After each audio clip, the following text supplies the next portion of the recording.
देवबल घटने लगा। और अब तो देखो 100वां यज्ञ होने को था, काउंटडाउन, कि अब तो बस हम कुछ दिनों के बाद स्वर्ग में शासन कर रहे होंगे। इंद्र भयभीत होकर अपनी मां के चरणों में गिर पड़े कि मां, मुझे इतना पता है कि तेरे व्रत निरर्थक नहीं होते, निष्फल नहीं होते, अकारथ नहीं जाते। तू देव जननी है, इसलिए कुछ हमारी ऐसी सहायता कर, एक ऐसा पुत्र पैदा कर जो पुण्य ले आए और स्वयं परमात्मा को ही प्रकट कर अपने गर्भ से। तेरे व्रत फलीभूत होंगे। अब सहायता के लिए हमें स्वयं ईश्वर चाहिए, और अगर ईश्वर तुझसे पैदा होगा भगवान, तो हमारा भाई होगा, और भाई होगा तो हमारा फेवर करेगा। जब भगवान ही हमारा भाई बन जाएगा तो परिवार की रक्षा करेगा।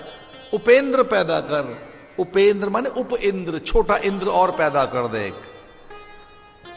एक ऐसा पुत्र पैदा कर और उसमें परमात्मा की सभी शक्तियां हों, युक्ति बुद्धि चातुर्य, वो वैसा ही बल, उतना ही वो सामर्थ्यवान हो, वो उतना ही सर्वशक्तिमान हो, और वो व्रत तुझे आते हैं। भगवान ने ऐसा वरदान भी दिया था। भगवान ने अदिति से ऐसा कहा भी था कि कभी विपद काल हो, संकट हो, कोई संकटा हो, किसी प्रकार का कष्ट हो, तो मुझे याद कर लेना, मैं तो कोई भी रूप बनाकर आ सकता हूं। और भगवान ये भी कहकर गए थे कि तेरा पुत्र भी बनकर आ सकता हूं, तेरा नौकर चाकर बनकर आ सकता हूं, संगी साथी बनकर आ सकता हूं, तू जैसा चाहेगी।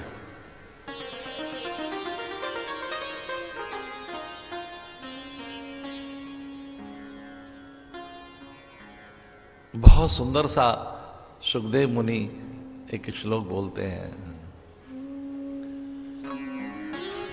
फाल्गुन मासे श्यामल पक्षे द्वादशां पयो व्रत। फाल्गुन श्यामले पक्षे द्वादशाहं पयो व्रतः अर्चैदरविन्दाक्षं भक्त्या परमयान्वितः। श्यामल पक्ष, फाल्गुन मास में व्रत किया, पयो व्रत।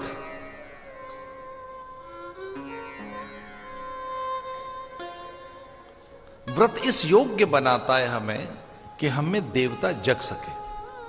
देवता तो हम में है ही, हम भगवान के अंश तो हैं ही, वो हमारा अंश ही है। ममई वांशो जीवलोके जीव भूत सनातन।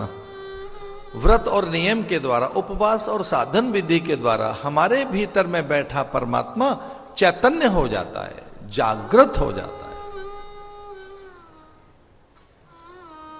बैठ गई मां, व्रत करने लगी।